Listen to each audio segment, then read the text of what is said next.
اللہ ذوالجلال والاکرام اس زمین آسمان جو کچھ بھی ہے اس کے درمیان اس تمام کے خالق بھی ہیں، مالک بھی ہیں، اور جس طرح چاہتا ہے اس کائنات کے اندر تصرف کرتا ہے، اپنا امر جہاں جس طرح چاہتا ہے نافذ کرتا ہے۔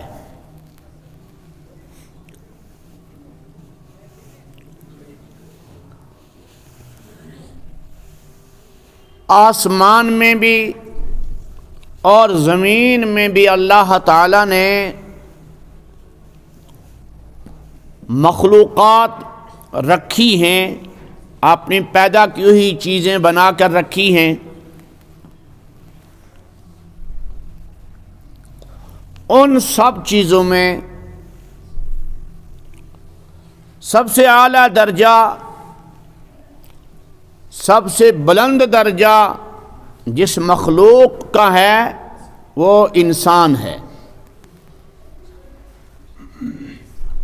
قرآن کریم میں ایک جگہ ارشاد آیا وَلَقَدْ كَرَّمْنَا بَنِي آدَمَ، اور یقیناً ہم نے بزرگی عطا کی آدم علیہ السلام کی اولاد کو۔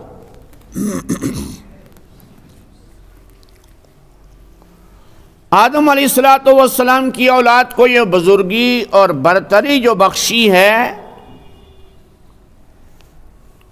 یہ اس لیے عطا کی کہ انسان کو اللہ نے خاص حکم دیا کہ یہ رات اور دن میری طاعت، میری بندگی، میری عبادت میں لگا رہے، اور انسان کو اللہ ذوالجلال والاکرام ہر وقت اپنے عالی دربار میں عاجزی اور درماندگی کا اظہار کرتے ہوئے پسند فرماتے ہیں۔ یہ صفت اللہ تعالیٰ کو بہت زیادہ پسند ہے کہ انسان اس کے عالی دربار میں جھکا رہے، اور یہ جھکاؤ ظاہری اعضاء سے بھی ہو اور دل سے بھی ہو۔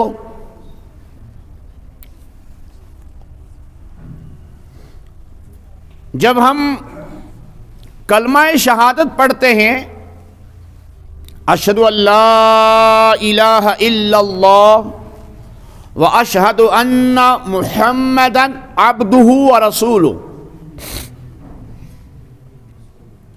اس کلمہ کا معنی یہ ہے کہ میں گواہی دیتا ہوں اس چیز کی کہ اللہ کے سوا کوئی عبادت کے لائق، بندگی کے لائق، طاعت کے لائق نہیں ہے، اور میں اس چیز کی گواہی دیتا ہوں کہ بے شک محمد اس کا بندہ اور اس کا رسول ہے صلی اللہ علیہ وسلم۔ گویا کہ نبی اکرم صلی اللہ علیہ وسلم کی دو صفات کلمہ شہادت میں بیان فرمائی۔ ایک صفت بیان فرمائی عبدیت، کہ آپ صلی اللہ علیہ وسلم اللہ کے بندے ہیں، اور دوسری صفت بیان فرمائی ورسول، کہ آپ صلی اللہ علیہ وسلم اللہ کے رسول ہیں، پیغمبر ہیں۔ قرآن مجید میں 4 جگہ پر بلکہ 5 جگہ پر یہ لفظ عبد آیا ہے۔ عبد کے معنی بندہ ہونے کے۔ جب نبی اکرم صلی اللہ علیہ وسلم معراج پہ تشریف لے گئے تو قرآن نے کہا سبحان الذی اسری بعبدہ، پاک ہے وہ ذات جس نے سیر کروائی اپنے بندے کو. قرآن مجید نازل ہو رہا ہے تو سورۃ الفرقان کے شروع کی آیت فرمائی تبارک الذی نزل الفرقان علی عبدہ، بابرکت ہے وہ ذات جس نے فرقان یعنی قرآن مجید کو نازل کیا، اتارا اپنے بندے پر. اور بندے سے مراد کون ہے؟ محمد الرسول اللہ صلی اللہ علیہ وسلم. سورۃ الکہف کی بالکل شروع کی آیت الحمدللہ الذی انزل علی عبدہ الکتاب. تمام تعریفیں اور اللہ کے لیے ہیں جس اللہ نے نازل کیا کتاب کو اپنے بندے پر. یہاں بھی حضور پاک صلی اللہ علیہ وسلم کی صفت عبدیت کو بیان کیا. جب آپ صلی اللہ علیہ وسلم آسمانوں پہ تشریف لے گئے، جنت کو دیکھا، جہنم کو دیکھا، بہت ساری نشانیوں کو دیکھا، عرش معلی پر پہنچے تو قرآن سورۃ النجم میں کیا کہہ رہا ہے؟ فَأَوْحَى إِلَىٰ عَبْدِهِ مَا أَوْحَىٰ. پس وحی کی اللہ نے اپنے بندے کی طرف جو وحی کی. یہاں بھی لفظ عبد استعمال کیا. 4 جگہیں ہو گئیں. 5ویں جگہ سورۃ البقرہ الف لام میم کے 3 رکوع میں اللہ فرماتے ہیں وَإِن كُنتُمْ فِي شَكٍّ مِّمَّا نَزَّلْنَا عَلَىٰ وَإِن كُنتُمْ فِي رَيْبٍ مِّمَّا نَزَّلْنَا عَلَىٰ عَبْدِنَا. اگر تمہیں شک ہے اس چیز پر یعنی قرآن مجید پر جو ہم نے اپنے بندے پر نازل کیا ہے، تو 5 جگہوں میں حضرت رسول اکرم صلی اللہ علیہ وسلم کی بے انتہا صفات میں سے ایک اعلیٰ صفت کو قرآن نے بیان کیا، وہ ہے عبد. اللہ تعالیٰ چاہتے ہی ہیں اپنی ہر مخلوق کی طرف سے کہ وہ میری عبدیت کا اظہار کریں، آپ میرے سامنے اپنی عبدیت کا اظہار کریں، اپنی غلامی کا اظہار کریں. اور مولانا محمد منظور نعمانی رحمہ اللہ نے لکھا معارف الحدیث میں کہ دنیا کے جتنے بھی انسان آئے اور قیامت تک جتنے انسان آئیں گے، ان تمام انسانوں میں جنہوں نے سب سے زیادہ اللہ کو پہچانا، اللہ کی معرفت حاصل کی اور پھر اللہ ذوالجلال والاکرام کی طاعت اور بندگی کو بجا لایا، وہ حضرت محمد الرسول اللہ صلی اللہ علیہ وسلم ہے. اسی لیے آپ صلی اللہ علیہ وسلم کو افضل البشر فرمایا. تمام انسانوں میں سب سے افضل ترین انسان کہ اللہ کی ذات کے بعد بزرگی، عظمت، رفعت و بلندی مخلوقات میں سب سے زیادہ حضرت محمد الرسول اللہ صلی اللہ علیہ وسلم کو عطا ہوئی. یہ بات آپ سمجھ گئے. قرآن مجید نے سورۃ والذاریات کے آخری رکوع میں فرمایا وما خلقت الجن والانس الا لیعبدون.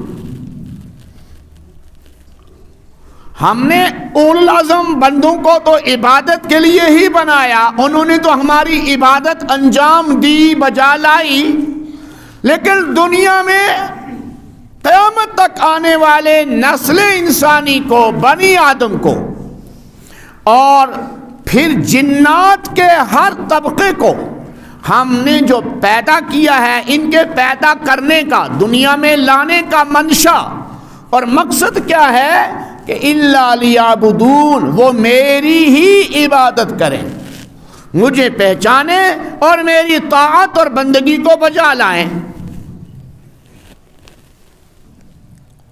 عبادت کی بہت ساری شکلیں ہیں۔ قرآن مجید کی تلاوت یہ بھی عبادت ہے،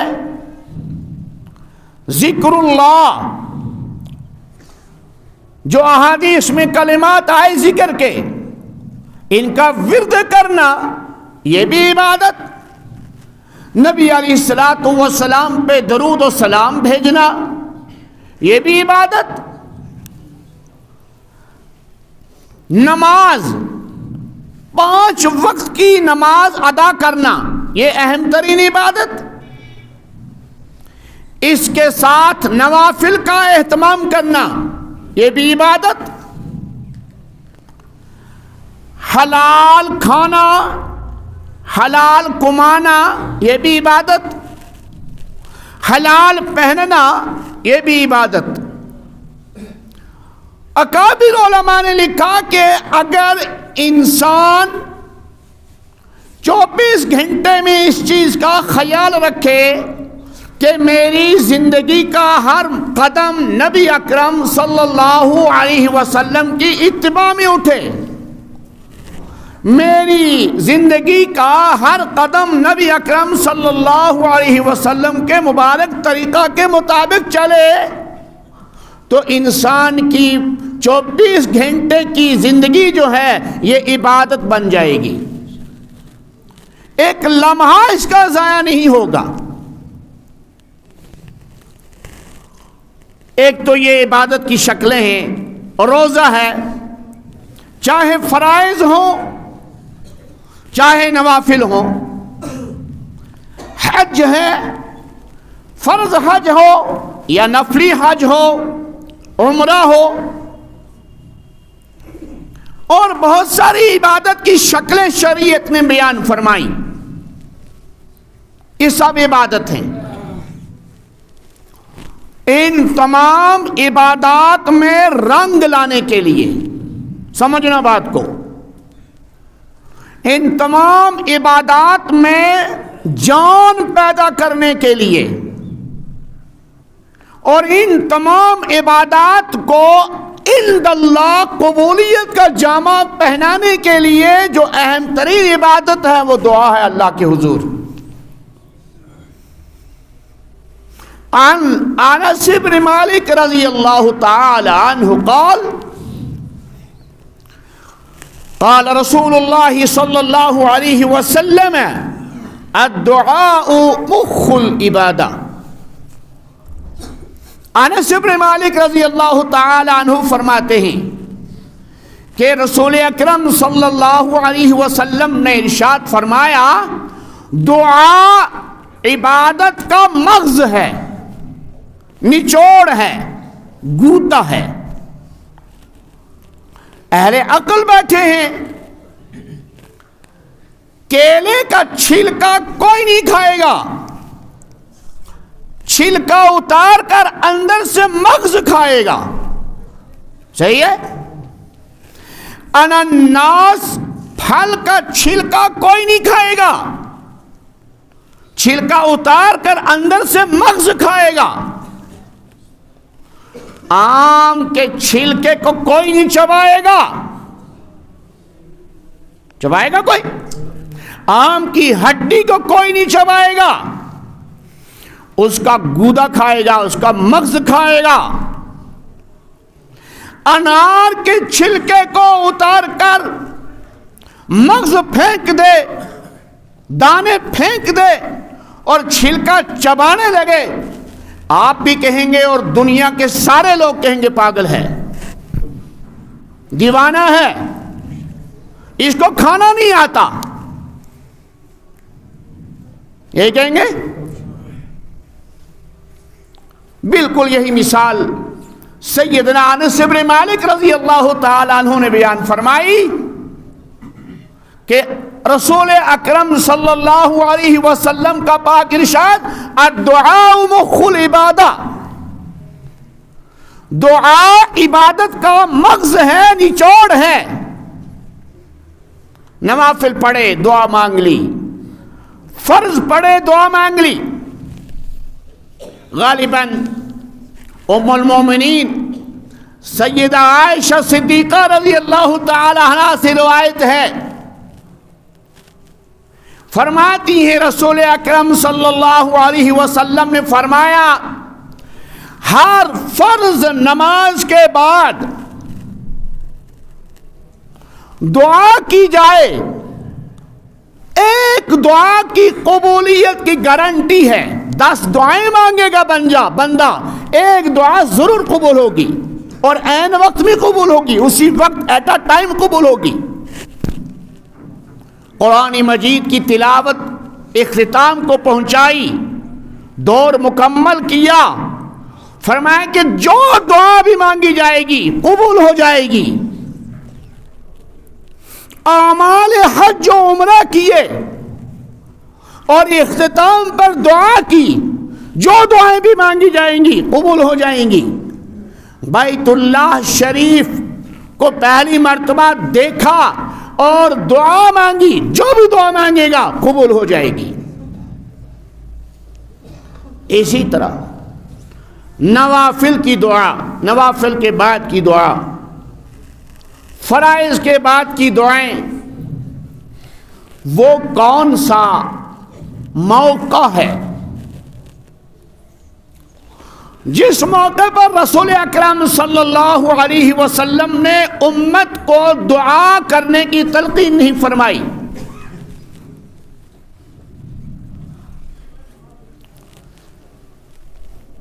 آج بھی ایک آدمی کو حضور علیہ الصلوۃ والسلام کی زیارت نصیب ہوئی اور حضور صلی اللہ علیہ وسلم ان سے فرما رہے ہیں کہ میری امت نے دعائیں مانگنا چھوڑ دیا اور تباہی کی طرف آ رہی ہے، بربادی کی طرف آ رہی ہے۔ میں نے جو دعائیں سکھائی تھیں امت کو میری وہ سکھائی ہوئی دعائیں یاد ہی نہیں۔ نوجوان آ گیا، بچہ آ گیا، بچی آ گئی، نوجوان عورت آ گئی، جن سوار ہو چکا ہے۔ کیوں؟ تم نے ایسا کیا کام کیا؟ حضور علیہ الصلوۃ والسلام نے دعا سکھائی تھی، جب بھی پیشاب پھیرنے کے لیے جاؤ، بیت الخلا جاؤ، باہر کھڑے ہو کے دعا پڑھ لو، اللہم انی اعوذ بک من الخبث والخبائث۔ جو شیطان جنات ہیں ان سے پناہ ہو جائے گی، جو شیطان جنیات ہیں ان سے پناہ ہو جائے گی۔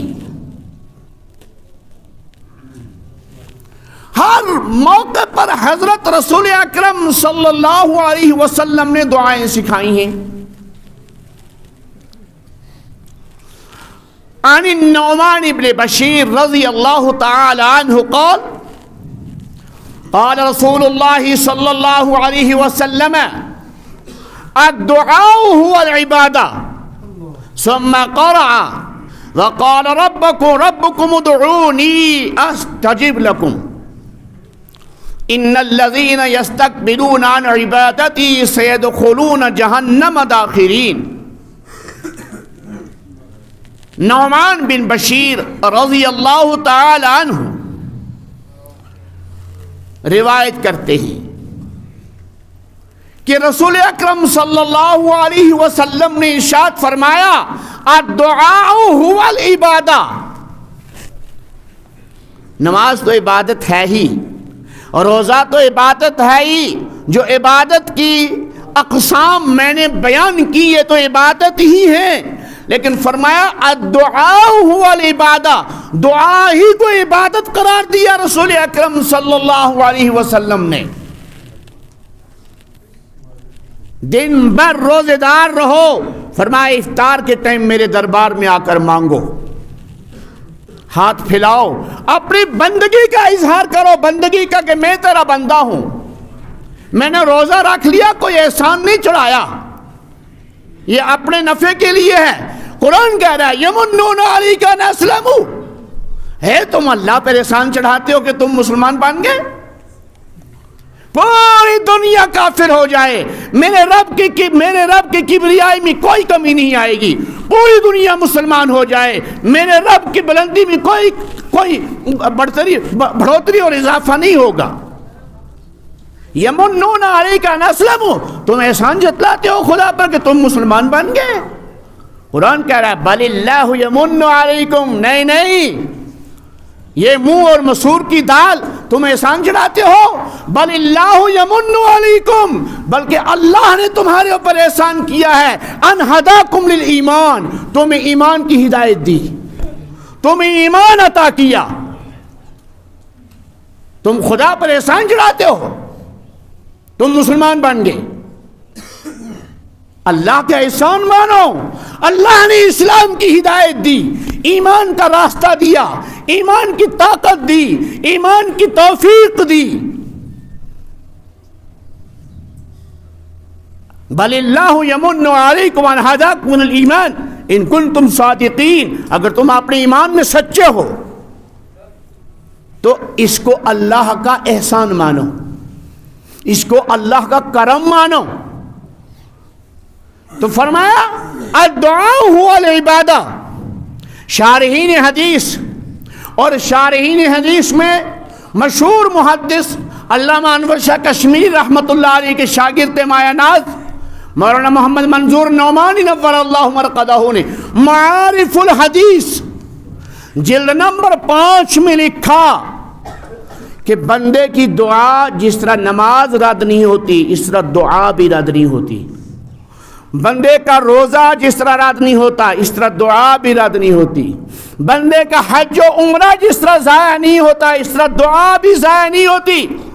دعا کی 3 اقسام بیان فرمائی، فرمایا یا تو اسی وقت دعا قبول ہو جاتی ہے جب بندہ مانگ رہا ہوتا ہے، نقد، ٹھیک، یا کسی مصلحت کی وجہ سے مؤخر کیا جاتا ہے اور مہینے 6 مہینے کے بعد سال کے بعد اس دعا کا اثر نکلتا ہے، کسی مصلحت کی وجہ سے قبولیت کے آثار ظاہر نہیں ہوتے، اور یا دعا کو آخرت کے لیے ذخیرہ بنا کر رکھ دیا جاتا ہے۔ اور حدیث میں آتا ہے نبی علیہ الصلوۃ والسلام نے ارشاد فرمایا بندہ جب قیامت میں دعا کا ثواب دیکھے گا، جو دعا مانگی تھی اور وہ ساری قبول نہیں ہوئی تھی تو اللہ تعالیٰ فرمائیں گے میرے بندے یہ وہ چیزیں ہیں جو تجھے دنیا میں نہیں دی، تو مانگتا تھا مگر تجھے نہیں دی، حکمت کے تحت، مصلحت کے تحت، یہ ان کا ثواب ہے۔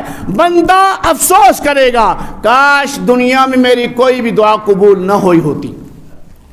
تو فرمایا الدعاء هو العبادہ، دعا ہی عبادت ہے۔